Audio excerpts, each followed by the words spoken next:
Chapter 13. The Pets. The weeks in the cell blurred together. Time moved differently when you had nothing to measure it by. No sunrise, no sunset, no change in the quality of light. The bare bulb on the ceiling was always on, always buzzing, always casting its flat, shadowless illumination across the concrete walls. Finch's body adapted to the monotony in ways she didn't fully understand. She slept when exhaustion overtook her, which was often. The cold and the hard floor and the relentless light conspired to drain her of energy, and she would drift into a thin, restless sleep that was more like a series of brief unconsciousnesses than actual rest.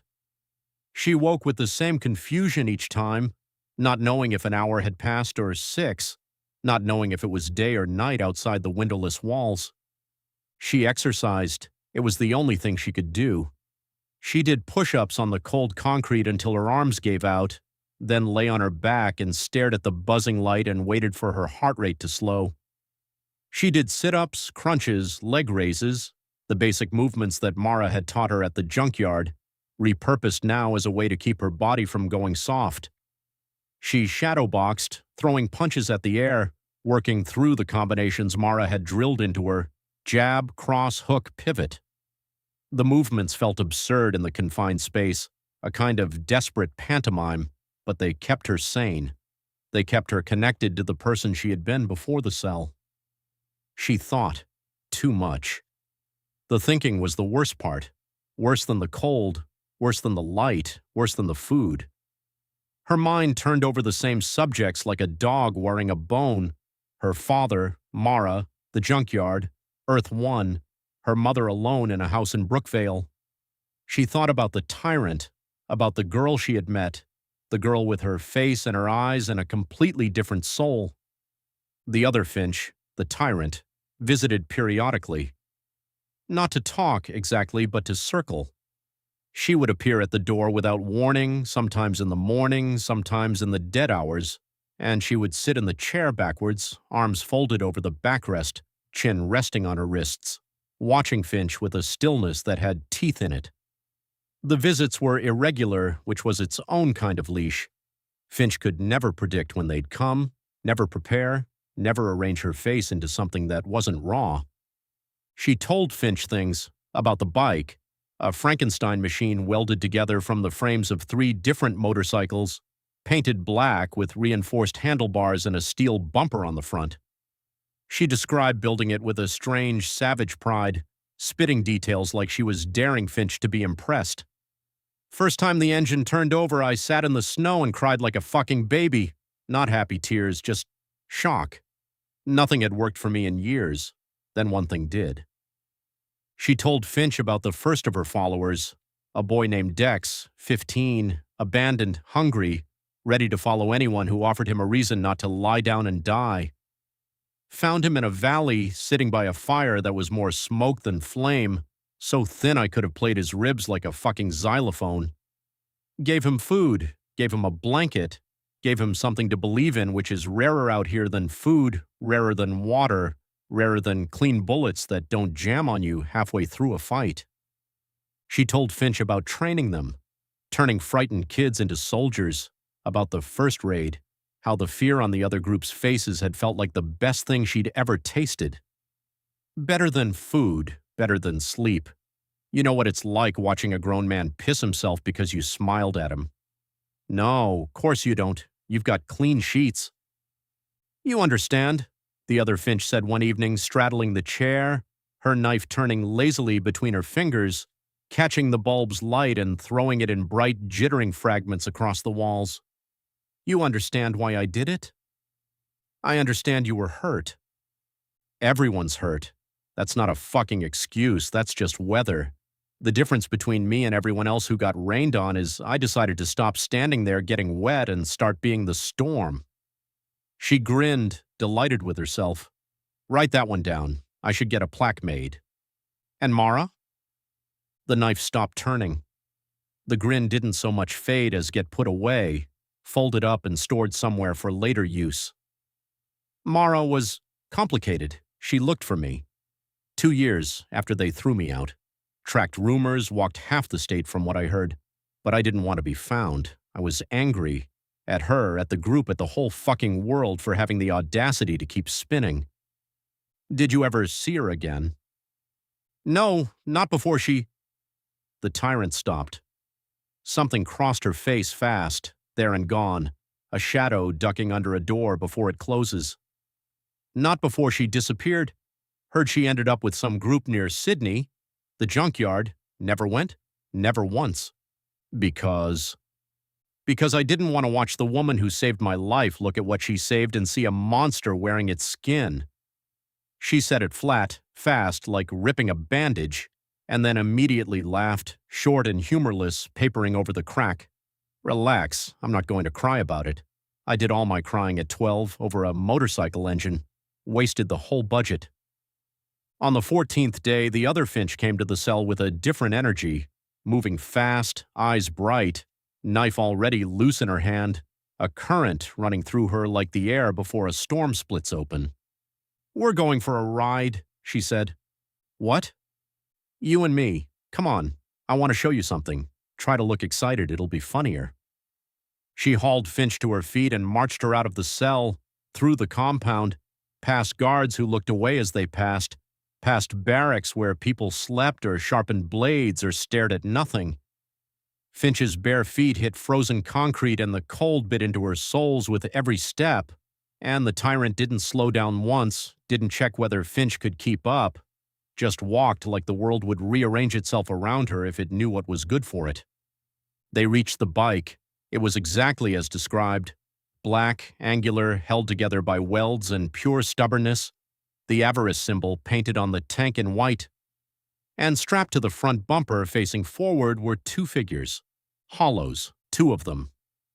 Gray skin stretched tight over bone, milky eyes staring dead ahead, mouths working open and shut in slow mechanical rhythm, like fish gasping on a dock. Straps at the neck, the wrists, the waist. Their arms hung free, fingers twitching, cracked yellow nails catching the light. The smell hit Finch like a wall, thick, sweet, rotten, the smell of tissue decaying even as it kept moving. She gagged. "What the fuck?" "My pets," the tyrant said, with the casual pride of a woman showing off a new car. "Don't eat much, don't need much, just sit there, growl, look like death warmed over. Great for morale, better than a fucking mascot." She reached out and patted one of them on the head, almost fondly, and it groaned and snapped its jaw an inch from her fingers, and she laughed, delighted, unbothered, like it had told a good joke. "This one's Gary. Say hi, Gary." "That's insane. You're insane." "That's effective. Learn the difference. It'll save your life someday. Get on." "And if I don't?" The other Finch turned. The silver eyes went hard and bright and entirely without mercy, and her voice, when it came, was almost gentle, which was worse than shouting would have been. "Then I strap you up there next to Gary and his mate, and we see how long it takes you to start looking like them. Could be interesting. I've never actually timed it." A beat. A grin. "Get on." Finch got on. She sat behind the tyrant, hands gripping the seat rail, body pressed against cold leather, the hollows directly in front of her, their groans competing with the engine as it roared to life like a chainsaw tearing through the mountain quiet.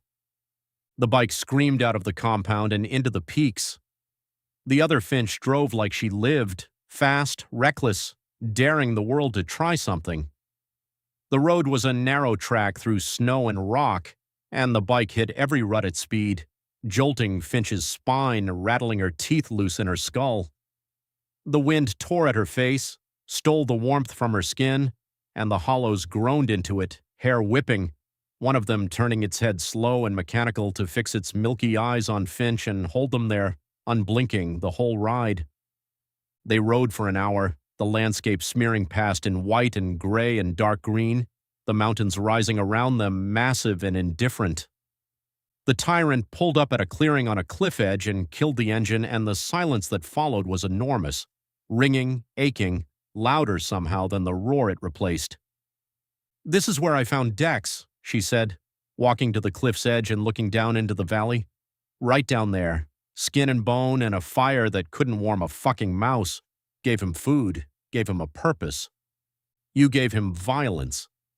I gave him survival. Violence is just survival that got ambitious. It's the same animal, sweetheart, it just grew teeth.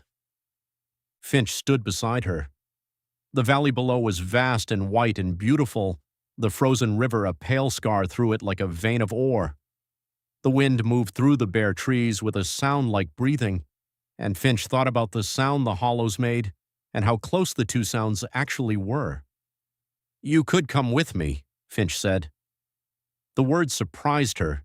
They hadn't been planned. They came from somewhere underneath thought, the part of her that looked at a wounded animal and reached for it anyway. To Earth One, if there's a way, you could start over. Something moved behind the tyrant's eyes. Not hope exactly, but something standing next to hope, close enough to touch it. "There's no starting over." She laughed, short and hard. "There's only forward, and forward for me is this." She spread her arms wide, taking in the valley, the mountains, the compound behind them, the whole broken kingdom. Ugly, cruel, held together with scavenged parts and spite, and it's mine. I'm not trading it for a fairy tale about a world that might not even be real. You don't know that it's not. I know enough. I know exactly what I am and exactly what I've done, and there's no world anywhere, not Earth 1, not Earth 2, not Earth 9000, where what I've done just stops mattering because I crossed a border. Her eyes were very bright now, and her voice had an edge that could cut. You're the good version, kept your parents, your house, your stupid fucking innocence. I'm the other one. I got the table and the hammer and a dead 9-year-old and 4 years alone in the snow eating whatever didn't run fast enough, and I've made my peace with that. A pause, a small, ugly smile. Mostly. The word mostly sat in the cold air between them like something still breathing. You're going to kill me, aren't you? Finch said. Not yet. Maybe not ever. Haven't decided, and don't rush me. I hate being rushed. The tyrant turned to face her, close enough that Finch could see the scar above her eyebrow, the small nick in her lip. Her voice dropped, went almost soft, which by now Finch had learned was the most dangerous register she had. But hear me on this once so I don't have to say it twice. You don't leave here alive, not because I hate you, because if you leave and tell people what you've seen, how many of us, where we are, that's a knife pointed at my throat with a running head start, and I don't let knives get a head start, ever. It's the one rule I've never broken. I'm not going to tell anyone, I just want to go home. There is no home, there's this, there's now, there's whatever the fuck we manage to make out of it before it kills us. There's Earth 1, my world, my mother. The tyrant went quiet, and for a second the mask slipped entirely. Something small and young and long-buried surfaced, visible the way a fish shows itself under dark water before vanishing again. You have a mother, she said, don't you? Had one. She's dead. Died when I was 6 in a kitchen, while I watched from under a table and didn't do a single fucking thing to stop it, because I was 6 and there was nothing a 6-year-old could do except watch and remember. Her voice had gone flat, controlled, dangerously level. So no, I don't have a mother. I've got 40 people who follow me because they're scared and I'm not. I've got a bike and 2 hollows named Gary and Steve and a compound built out of a dead ski resort and a reputation that makes grown men piss themselves before I even say a word. That's my inheritance. Take it or leave it. That sounds lonely. Lonely's safe. Lonely doesn't get you thrown out twice. Lonely's the only thing in this world that's never once lied to me. She smiled, and it was the worst smile Finch had seen from her yet. Genuine and entirely without joy. Lonely's all I've got, and I'll be honest with you, some days it's almost enough. They rode back to the compound in silence. The hollows groaned into the wind. The snow fell. The mountains closed around them like a fist that had never once, in 8 years, thought about opening.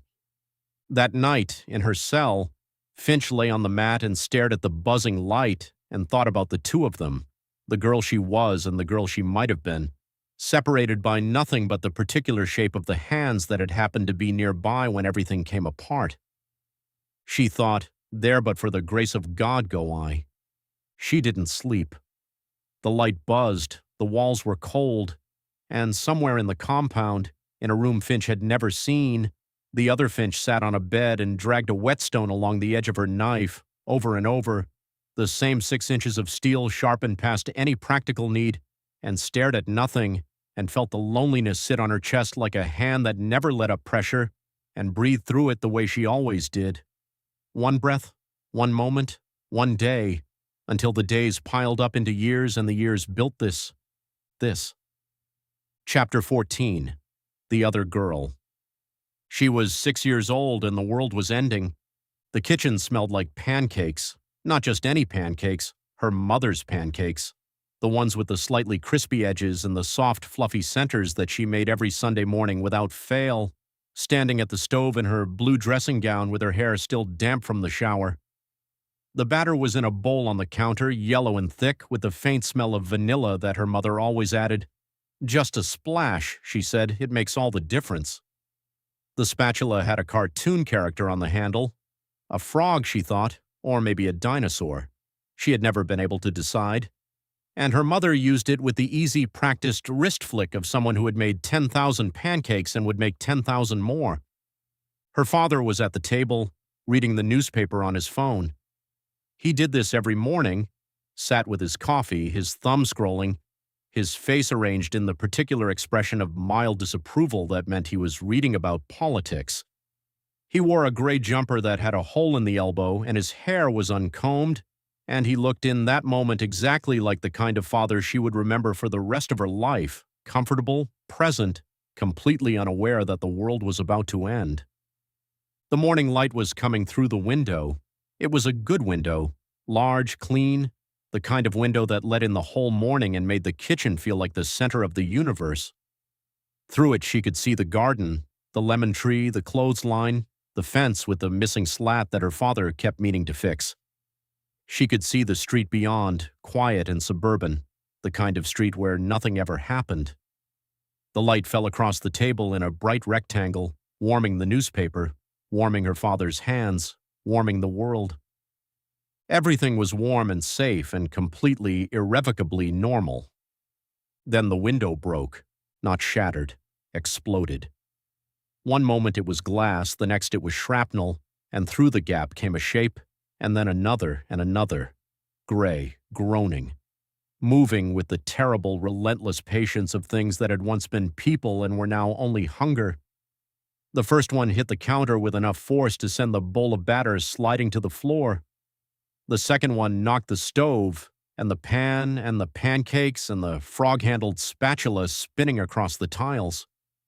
The third came through the side window, the one above the sink, the one her mother had decorated with little glass birds that caught the light.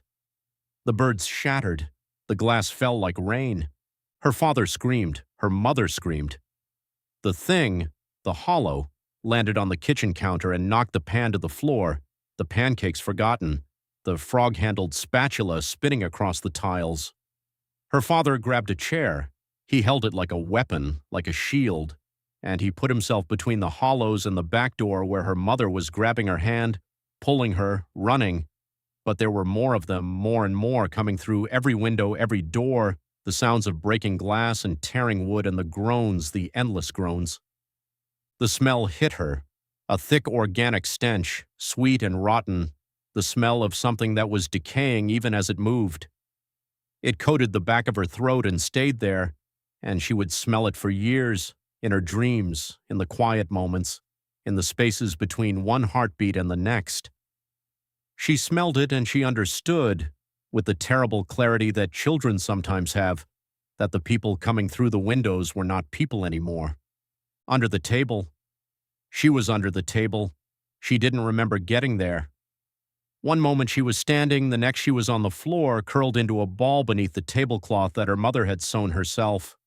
Blue with white flowers, the hem slightly uneven because her mother had never been good at straight lines, and through the gap between the tablecloth and the floor she could see everything.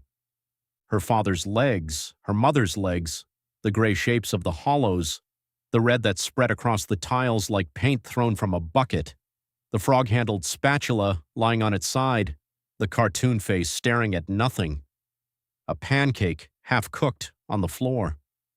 The way the light through the broken window caught the blood and turned it bright, impossibly bright, the way a child's painting is bright. All red, no shading, no restraint. The sounds. She would never forget the sounds. They were worse than the sight, worse than the blood. The sounds of her parents being consumed, torn apart, devoured. The wet tearing sounds, the crunch of bone, the animal grunts of the hollows as they fed. Her father's voice, which had been screaming, which had gone quiet. Her mother's voice, which had been calling her name. Finch, Finch, come to me, which had also gone quiet.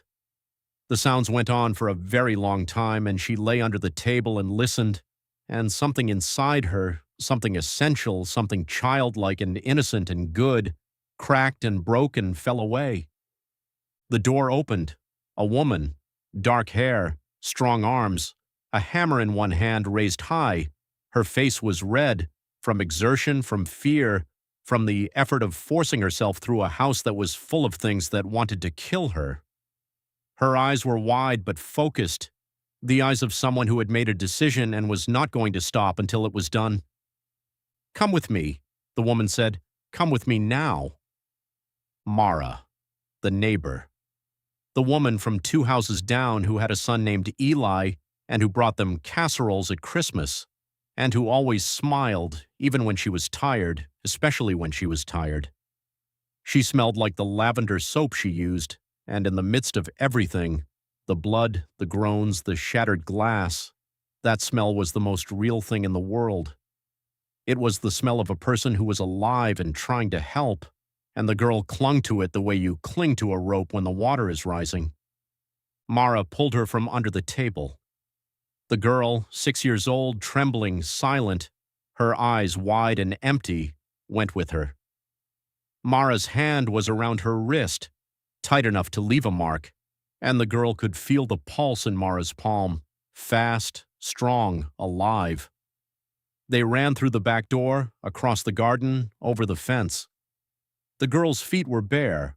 She had been in pajamas in the kitchen on a Sunday morning, and the ground was cold and the grass was wet and the fence scraped her knee when she climbed it, but she didn't feel any of it. She felt nothing. She was empty. She was a shell that Mara was carrying through the world, and the shell went where it was told because it had forgotten how to do anything else. Behind them, the groans continued. Ahead of them, the street was empty and the sky was gray and the world was very, very quiet. They found a group, survivors, huddled in the basement of an office building, rationing food and water and hope. The basement smelled of damp concrete and unwashed bodies and the particular acrid scent of fear that accumulates in enclosed spaces where people have been hiding for a long time. There were perhaps 30 of them, men, women, children, packed into a space designed for filing cabinets and photocopiers. They sat on the floor, on chairs dragged down from the offices above, on flattened cardboard boxes. They looked up when Mara brought the girl in, and their faces held the expressions Finch would come to recognize as the universal face of the survivor: exhaustion, suspicion, the desperate hope that this new person might bring something, food, information, a reason to keep going. Mara brought the girl and her own son, Eli, and for 2 years they lived in that basement, and the girl learned the rules of the new world. Rule 1, don't make noise. Rule 2, don't trust anyone outside the group. Rule 3, always carry a weapon. Rule 4, never cry. Crying makes noise. Noise attracts hollows. Hollows kill. The girl learned. She learned quickly, the way children learn when survival is the teacher. She learned to fight, first with improvised weapons, then with real ones. She learned to move silently, to hide, to strike. She learned to read people's faces and know when they were lying, when they were scared, when they were planning something. She learned that the basement had a rhythm, the hours of silence during the day, when the hollows were sluggish and the group conserved energy, the hours of activity at night, when scavenging parties went out and came back with whatever they could find. She learned that food was never enough, that water was always a concern, that warmth was a luxury. She learned that the other children in the group avoided her, not because she was cruel, but because she was quiet in a way that made them uncomfortable, the way a still animal in a field makes other animals nervous. She learned Eli. Eli was 9, and he was everything she was not. He was loud where she was silent. He was clumsy where she was careful. He was open where she was closed. He had his mother's dark hair and his father's wide smile, and he smiled often, even in the basement, even when food was scarce, even when the sounds of hollows drifted down through the ventilation shafts like a lullaby from hell. He smiled because he was 9, and 9-year-olds find ways to be happy even when happiness has no logical basis. He shared his food with her.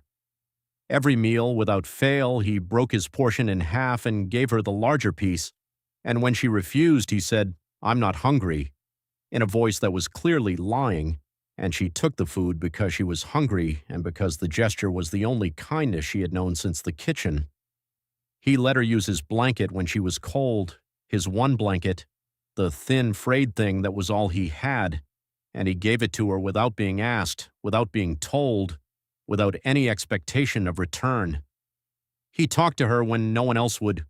Long, rambling monologues about nothing, about everything, about the video games he used to play and the dog he used to have and the treehouse his father had built in the backyard before the backyard became a memory. She didn't know how to receive kindness. She had forgotten. The kitchen had taken it from her, had torn it out along with everything else, and what was left was a space shaped like a person but hollow in the places where warmth was supposed to be. Eli filled that space. Not completely, not in the way her parents had filled it, not in the way that was natural and deep and permanent, but he filled it the way water fills a crack, seeping in, finding the edges, making contact. She let him. She didn't know how to stop him. And in the silence of the basement, in the dark hours between one day and the next, she began to feel something she hadn't felt since the kitchen. She began to feel safe. She was 8 when it happened, the accident. Eli was 9. He was a good kid, quiet, careful. He followed the rules. But he was 9, and 9-year-olds make mistakes, and the mistake he made was simple. He went to fetch water from the collection point outside the basement, and he didn't tell anyone, and the girl, who had been assigned to watch him, was distracted. She was sitting on the stairs. The concrete was cold through her trousers, and she had found a stick, a pencil actually, dropped by one of the adults, and she was drawing in the dirt that had accumulated in the corner of the stairwell. She was drawing the kitchen. She didn't know why. She hadn't drawn it before, hadn't been able to, hadn't wanted to. But that afternoon, with the pencil in her hand and the dirt beneath it, the kitchen emerged from the blank surface with a clarity that frightened her. The table, the window, the pan on the stove, the frog-handled spatula, her mother's blue dressing gown, her father's gray jumper with the hole in the elbow. She was drawing, and she was lost in the drawing, and Eli slipped past her on the stairs and went outside, and she didn't see him, and she didn't hear him, and the pencil kept moving, and the kitchen took shape on the concrete, and the world kept turning, and Eli went to the water collection point and didn't come back. They found his body at the water collection point. The hollows had gotten him. Not many, maybe 2, maybe 3, but enough. Enough to end a 9-year-old boy who had made one mistake on one afternoon because an 8-year-old girl hadn't been paying attention. They carried him back in someone's arms, she didn't see whose, and they laid him on the floor of the basement, and his mother screamed. It was the only time in 2 years that Mara had screamed. The sound went through the girl like a blade, sharp and deep, and it lodged somewhere inside her and never came out. The group turned on her. Not physically, they didn't hit her, didn't touch her, but the looks on their faces were worse, the accusation, the blame, the unspoken certainty that this girl, this strange, silent girl who had watched her parents die and never cried, who carried knives before she could properly hold a pen, who had something wrong with her, something broken. This girl was a danger, a liability, a threat. They threw her out. Mara tried to stop them. She stood in the doorway of the basement with her arms spread wide and her face red and her voice shaking, and she said, "She's a child. She's a child and she needs us." And they said, "She's a danger and she'll get more of us killed." And Mara lost. Because Mara was one person and fear was 40, the girl left. She walked out into the world alone, 8 years old, carrying nothing but a knife and a silence that would never fully leave her. She walked through the door and into the street, and the sky was gray and the air was cold and the world was empty, and she kept walking because there was nowhere to stop, nowhere to go, nowhere that would have her. She walked until the buildings thinned and the roads gave way to bush and the bush gave way to mountains, and then she kept walking deeper, higher, into the places where no one went because no one wanted to. 4 years alone. 4 years in the mountains, in the empty places, in the snow. She learned to hunt, rabbits at first, then larger things, using snares she made from wire she stripped from abandoned fences. She learned to build shelters from fallen branches and corrugated iron, lean-tos and windbreaks, and eventually something that almost resembled a home. She learned to heal her own wounds, stitching cuts with fishing line and a bent needle, setting broken fingers with sticks and cloth, burning infections out with heated steel. She learned to read the weather by the color of the sky and the direction of the wind and the behavior of the birds, and she learned to read the ground by the tracks and the scat and the particular way grass bent when something heavy had passed over it. She learned to be alone. That was the hardest lesson. Not the hunting, not the building, not the healing, the aloneness. The silence that had no end, the darkness that had no one to break it, the cold that had no warmth to counter it. She lay in her shelters at night and listened to the wind and the rain and the distant mechanical groan of hollows somewhere in the valley below, and she felt the weight of her own existence like a stone on her chest. She was 8, then 9, then 10, then 11, and each year added another layer to the silence, another brick to the wall she was building around herself. Another reason to stop hoping that someone would come. No one came. At 12, she built the bike. It took her 3 months. She found the first frame in a wrecking yard at the base of the mountains, a rusted skeleton of a motorcycle, half buried in weeds, its engine seized, its wheels flat. She dragged it up the mountain on a sled she'd made from a piece of plywood and rope. She found the second frame in an abandoned workshop, less rusted, more complete, with an engine that might, with enough work, turn over again. She found the third in the basement of a farmhouse, still on its stand, covered in a tarp that had kept the worst of the weather off. She taught herself to weld.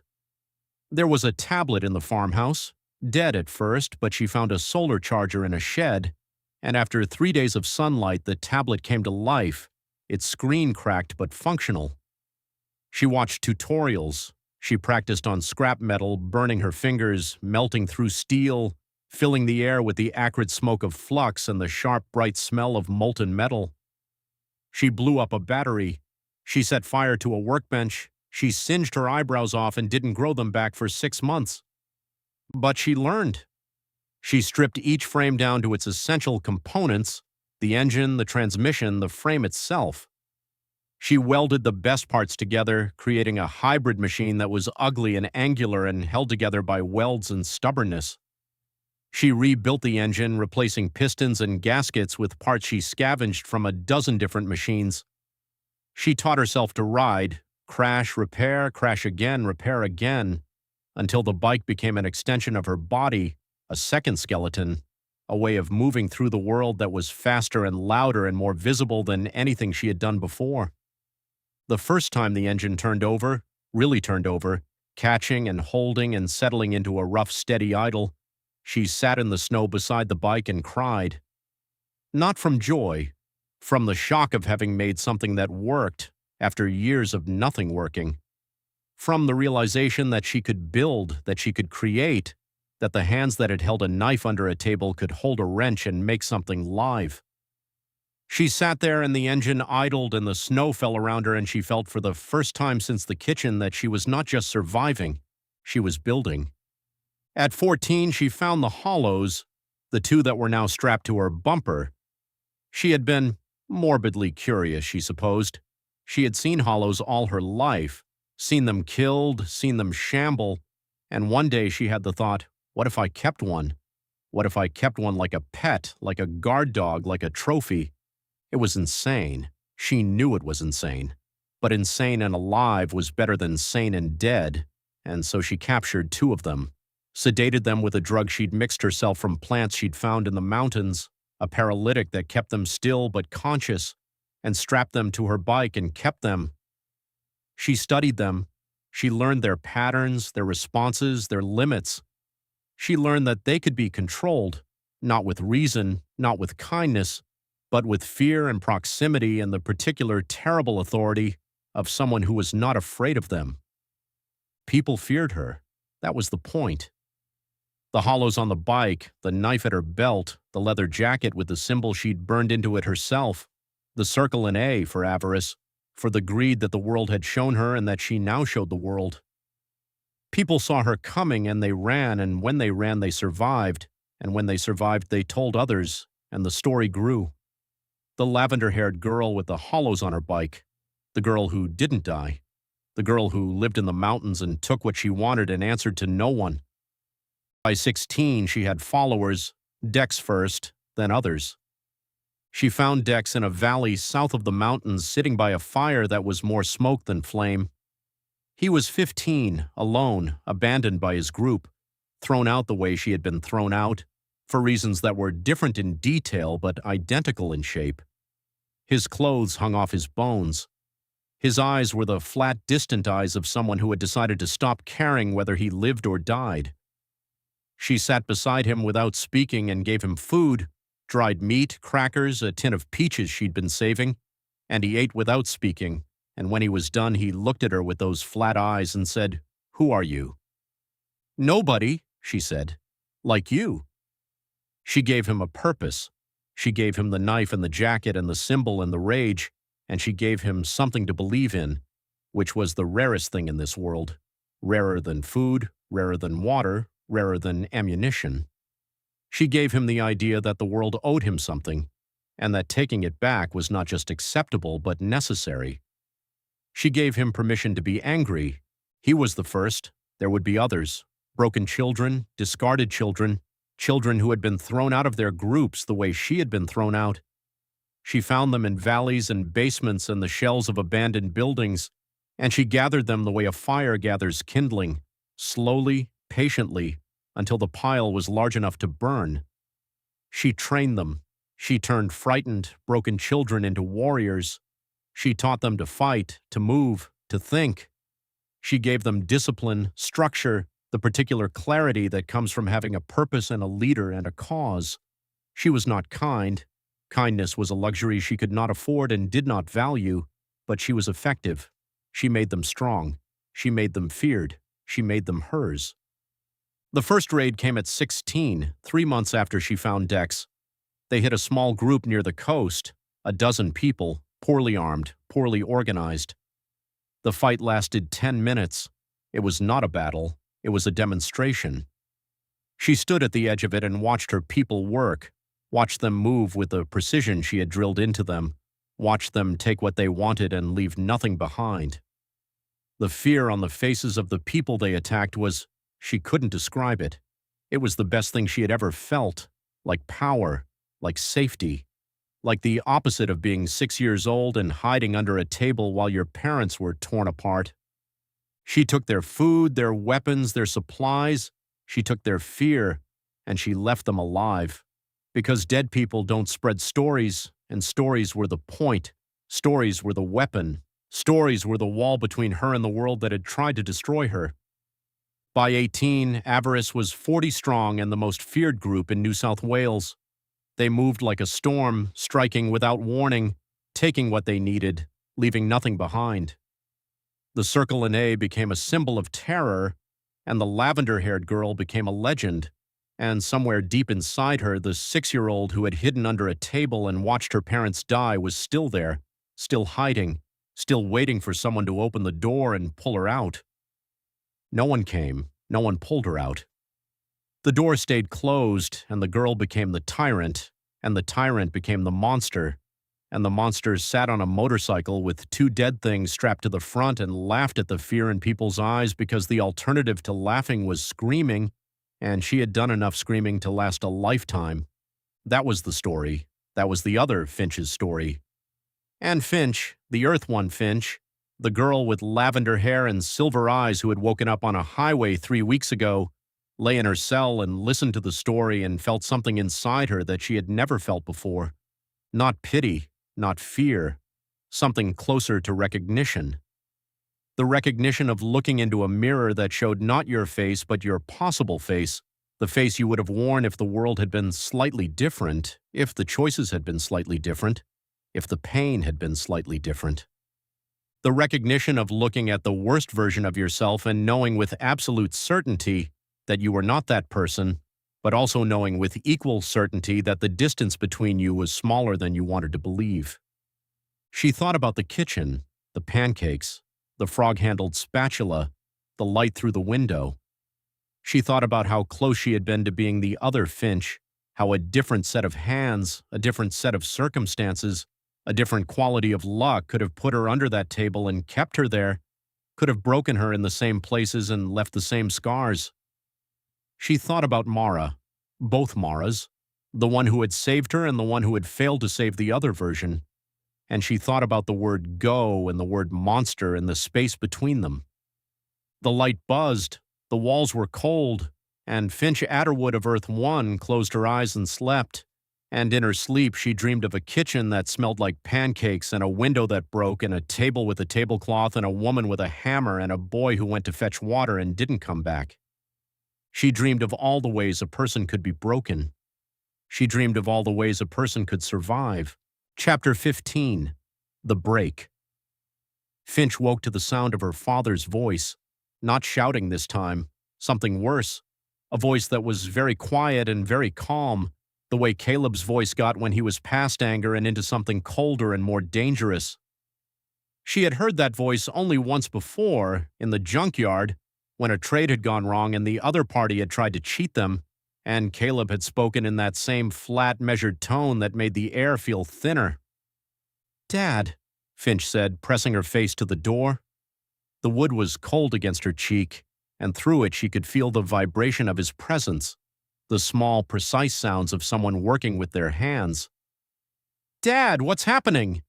"Get away from the door." "Dad, get away from the door, Finch, now." She stepped back.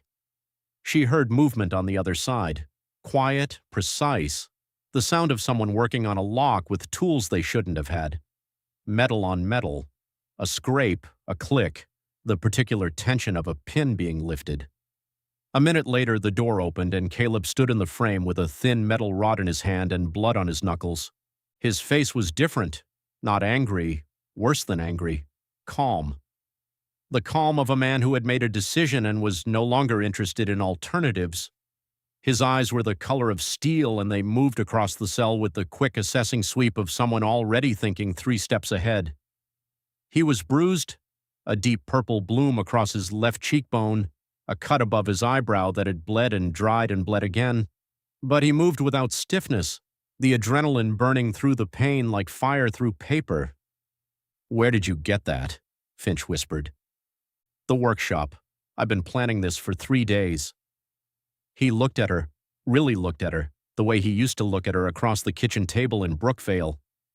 "Can you run?" "I can try." "Don't try. Do. When we get outside, we go left. There's a vehicle parked near the workshop, a truck, keys in it. Greg always left the keys in. Habit."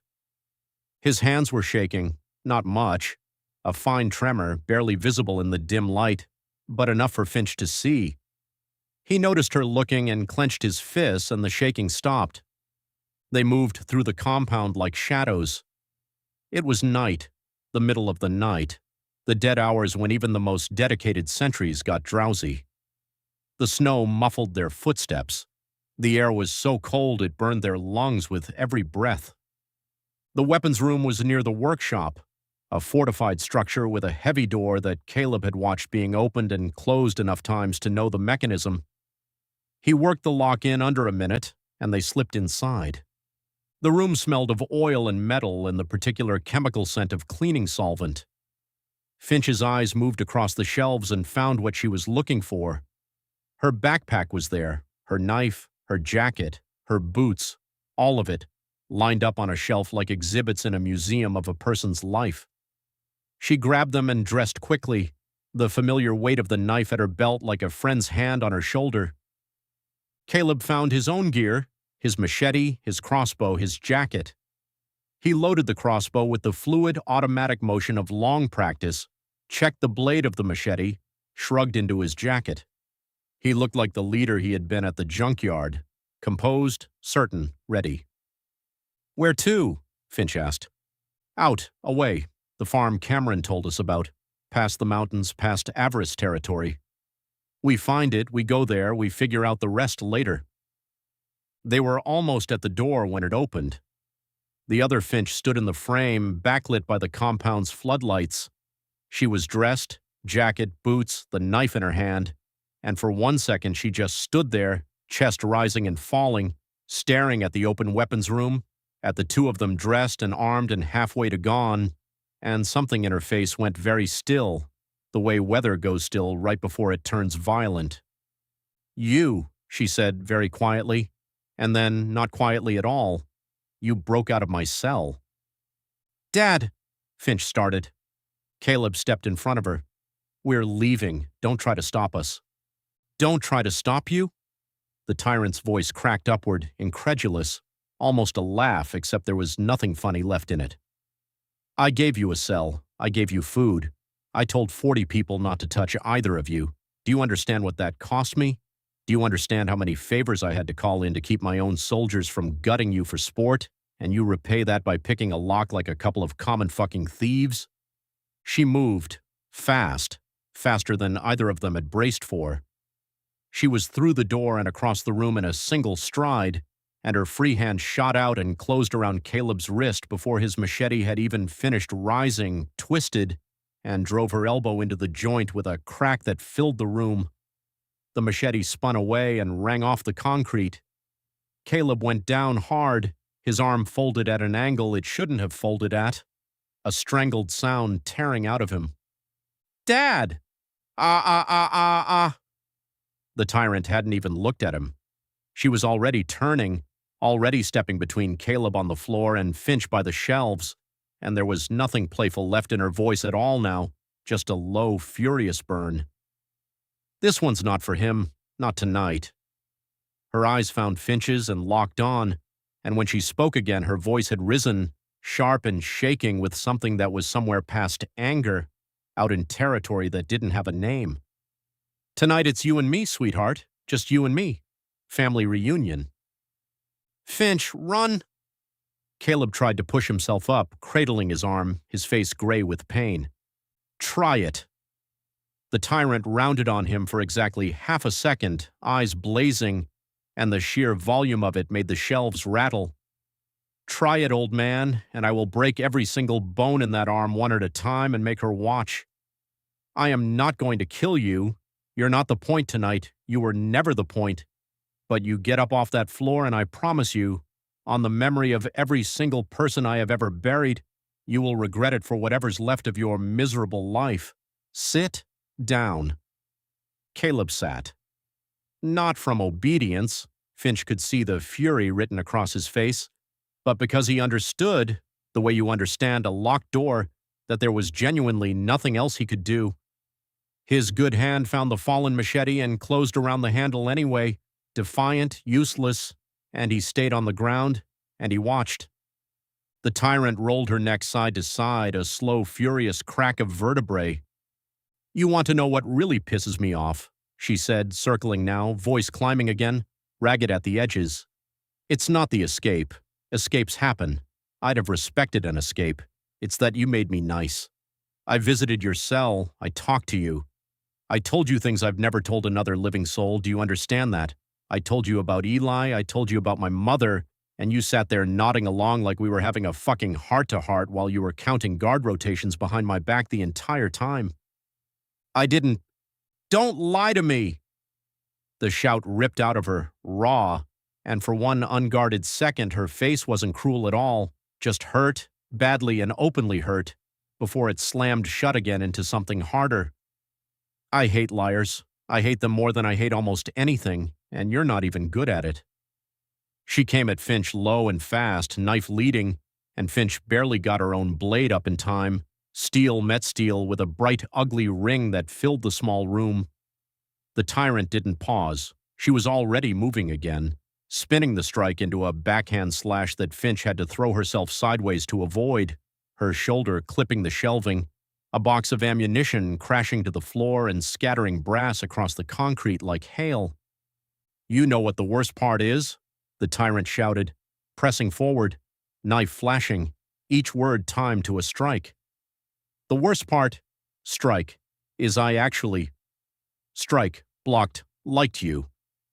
The last word came out as close to a scream as words get, and the blow behind it was wild, furious, nearly uncontrolled, and Finch barely got clear of it, felt the wind of it pass an inch from her ear. "You don't like anyone," Finch gasped, backing into the shelves. "You said so yourself. Lonely's all you've got." "And whose fault is that?"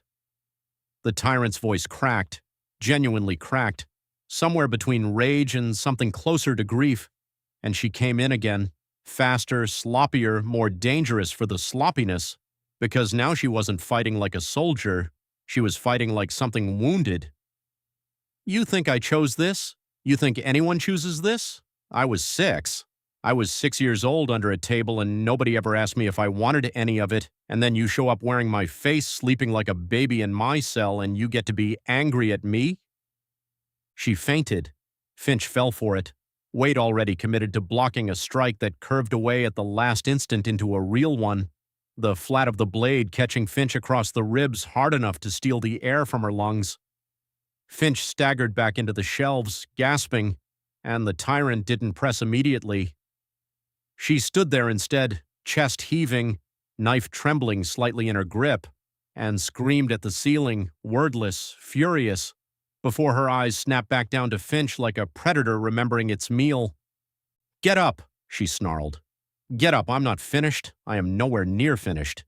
You don't get to just lie there and make me feel bad about this. You don't get that luxury. Nobody gets that luxury with me." "I'm not you," Finch managed, straightening, blade back up, blood in her mouth. "Not yet," the tyrant roared, and came again.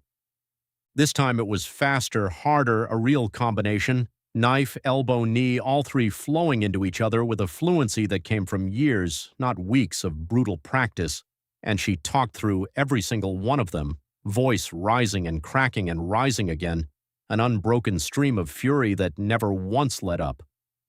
"You think you're better than me?" Knife. "You think your version of this story is the right one?" Elbow, catching Finch across the cheekbone hard enough to see white. "You think if you'd been under that table instead of me, you'd have come out different?" Knee, grazing Finch's hip as she twisted away. "You have no idea. You have not the first idea what it costs to still be standing after what I've survived, and you get to judge me from your clean little chair and your clean little cell like you've earned the right." Finch swung wild, more instinct than skill, and felt the edge of her blade catch something. A thin line opened up along the tyrant's forearm, dark blood welling immediately in the cold air. The tyrant looked down at it, looked up, and didn't laugh this time. She screamed, a short, furious, wordless sound, and came in twice as hard. "You want to cut me?" She was breathing raggedly now, blood running down her arm, eyes wild, voice tearing at the edges from shouting. "Fine, cut me, I don't care. I have been cut by people who meant it a lot more than you do, sweetheart. I have survived people who wanted it a lot more than you seem to right now, so if you're going to try and kill me, you'd better actually try, because I am done being gentle with you." She didn't circle anymore. She came in with everything, and the fight became something Finch would never fully be able to reconstruct afterward. Not a sequence of moves, but a single continuous screaming, violent argument conducted in steel and knuckle and knee, the two of them trading ground back and forth across the small room, crashing into shelves, sending tools and bolts and coiled wires scattering across the floor. And through every second of it, the tyrant never stopped talking, shouting, snarling, her voice climbing and breaking and climbing again like something that had been held down for 6 years and had finally found a reason to let go. "Where's your father now?" she screamed, driving Finch back against the wall, knife scoring a line across Finch's forearm as she raised it to block a strike aimed at her throat. Sitting on the floor, useless, watching his little girl bleed because he couldn't even keep his own arm out of my hands. Finch's return strike caught the tyrant's hip, shallow but enough to make her hiss and stumble and come back twice as furious. "You think Mara taught you enough? You think 3 weeks with a knife makes you me?" "Shut up," Finch screamed back, something finally breaking loose in her own chest, and drove forward with everything she had left, and the tyrant caught her wrist, twisted, and the knife spun out of Finch's hand and clattered somewhere in the dark beyond the shelves. For one horrible second, Finch was disarmed, and the tyrant wasn't, and the tyrant's blade came up, and her face, twisted, furious, tears streaming down it now, though her voice never once softened, hung an inch from Finch's own.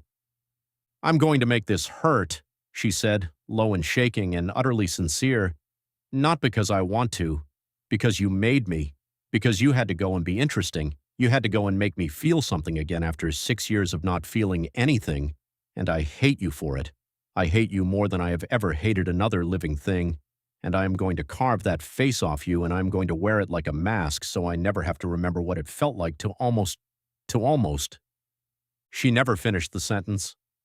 Finch threw herself backward instead of standing still to die, hit the ground hard, rolled, came up with a fistful of scattered crossbow bolts because it was the only thing within reach, and flung them wildly at the tyrant's face. Most missed. One caught her across the cheek, opening a shallow cut, and the tyrant staggered, roaring, an actual roar, animal and raw, and in that half-second Finch was moving, tackling her at the waist, driving them both into the shelving unit hard enough to bring a rack of tools crashing down around them. They hit the floor together, grappling, no weapons now, just hands and elbows and teeth, rolling across broken glass and spilled oil, and the tyrant was stronger. Finch felt that immediately, felt the raw, trained power in her arms as she twisted on top and got a forearm across Finch's throat, pressing down, her face inches away, tear-streaked and furious and still, somehow talking. "This is the part," the tyrant hissed, pressing harder, voice shaking with rage and something rawer underneath it, "where I get to decide whether you were ever worth any of this. And honestly, right now, I'm leaning toward no. I'm leaning toward you being just another disappointment in a life absolutely full of them." Finch's hand found her own fallen knife on the floor beside her, fingers closing around the handle by luck more than plan, and she didn't think, didn't calculate, didn't do anything except drive it up and in with everything her dying strength had left. The tyrant's furious monologue cut off mid-word, replaced by a sound that was smaller and more surprised than a scream, and the pressure on Finch's throat vanished all at once as she reared back, a hand flying to her side where the blade had gone in shallow under the ribs, more graze than wound, but enough to buy air, enough to buy a second chance. Finch scrambled backward, gasping, dragging air into her lungs in ragged whoops, and got to her feet as the tyrant did the same, both of them bloodied now, both of them breathing hard, circling each other across a room that looked like it had been hit by a small storm. Shelves toppled, bolts and tools scattered across the concrete, blood dark and spreading in 2 separate patches on the floor. "Finch, please!"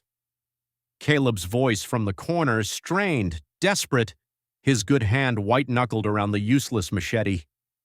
"I said this was ours!"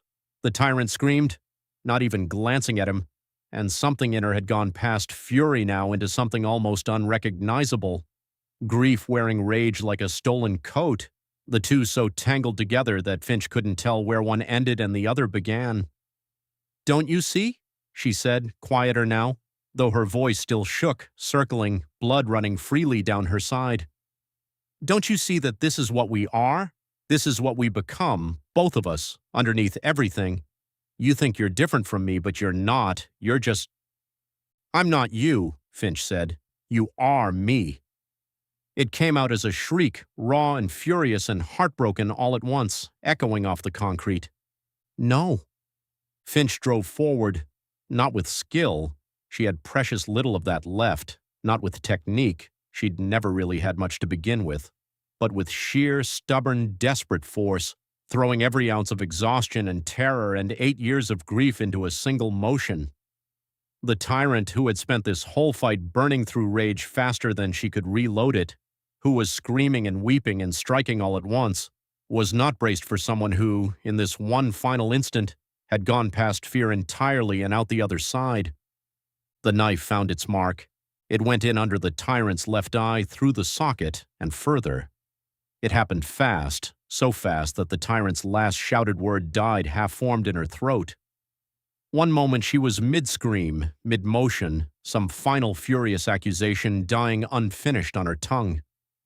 The next moment she was falling, the knife still buried in her face, her body folding sideways to the concrete with a sound that was somehow smaller than all the noise that had led up to it. Her one open eye stared at the ceiling, wide and bright, and finally, terribly silent, and the blood spread beneath her head across the concrete like a dark flower opening. The room was very quiet. The only sounds were the dripping of blood from the tyrant's face, the ragged sound of Finch's own breathing, and the distant wind outside the walls. A silence so total after so much screaming that it felt like its own kind of violence. Finch stood over her. Her hands were shaking. Her whole body was shaking. The knife was still in her hand. No, it wasn't. It was still in the tyrant's face, and Finch's hand was just empty and red and trembling in the cold air. She looked at it. She looked at the body. She looked at her hands. "Oh, God," she said.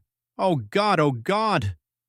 Caleb was there, finally allowed to move, cradling his broken arm against his chest as he crossed the room and pulled her back from the body with his good hand. His grip was tight, tighter than it needed to be, the grip of someone holding on as much for himself as for her. "You had to," he said. "You had to. I killed her.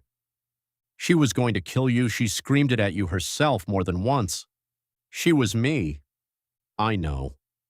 She was me, Dad. She was so angry all the way to the end. She never even—" I know. But you're alive and she's not, and we need to go. Right now, before the compound wakes up." They went. They ran through the compound in the dark, past sleeping barracks and empty watchtowers. Caleb's broken arm hung useless at his side, and he ran anyway, teeth gritted against the pain, guiding Finch with his good hand toward the workshop and the truck beyond it. The snow crunched under their boots. The floodlights swept overhead in slow, mechanical arcs, and they moved between them like shadows, timing their steps to the rotation. And then they were at the truck, an old Hilux, its paint faded, its body dented, the avarice symbol on the door half erased by weather and time. The keys were in the ignition. Caleb wrenched the door open one-handed and pushed the keys forward with his elbow, and the engine caught on the first try, a rough diesel cough that settled into a steady growl. "Get in," he said. "Get in and stay down." Finch climbed into the passenger seat. She pulled the door shut behind her and ducked below the dashboard, her face pressed against the cold vinyl of the seat. The truck started moving, slowly at first, then faster, the tires crunching over packed snow. Behind them, the compound stirred, voices shouting. The sound of an alarm, a horn blown manually, cutting through the cold night air with a raw, jagged wail. Lights came on in the barracks, doors opened. People spilled out, half-dressed, weapons in hand, their faces confused and angry. Finch looked back through the rear window. She could see the compound shrinking behind them, its floodlights scattering like sparks from a fire. And then the gate was behind them, and the compound was behind them, and the road was ahead, a dark ribbon through the snow, winding down the mountain toward the lowlands and the coast and whatever was waiting for them there. Caleb drove one-handed, his broken arm braced against his ribs, his face gray with shock and pain, and something like relief that hadn't fully arrived yet. He drove with his jaw set, his eyes fixed on the road, and his expression was the particular expression of a man who was driving away from something and toward something, and was not sure which was worse. They drove through the night, through the snow, through the mountains heading north and west, toward the coast, toward the farm, toward whatever was waiting for them on the other side of this terrible, impossible night. Finch sat in the passenger seat and stared at her hands. They were red, the tyrant's blood, the blood of the other version of herself, the version that had been broken by the world and had broken the world in return. She could feel the stickiness of it between her fingers, under her nails, in the creases of her palms. She could smell it, iron, salt, the particular coppery scent of blood that has been exposed to air. She was shaking. She would be shaking for a long time. She thought about the tyrant's face, the moment before the knife went in, the one open eye, bright and certain and alive, the mouth open, mid-scream, the last accusation unfinished, the way the light had caught her lavender hair and how somewhere in the middle of all that fury and blood, mid-fight, weeping and shouting in the same breath, she had looked less like a monster and more like a girl, just a girl, standing in a room with a knife in her hand and 6 years of unspent grief, finally, catastrophically, given somewhere to go. I killed her, Finch thought. I killed a version of myself. I killed the worst thing I could have become, and I did it because I had to, and I'd do it again, and I hate that I'd do it again. She thought about the tyrant's screamed words over and over in the rhythm of the tires on snow. You are me.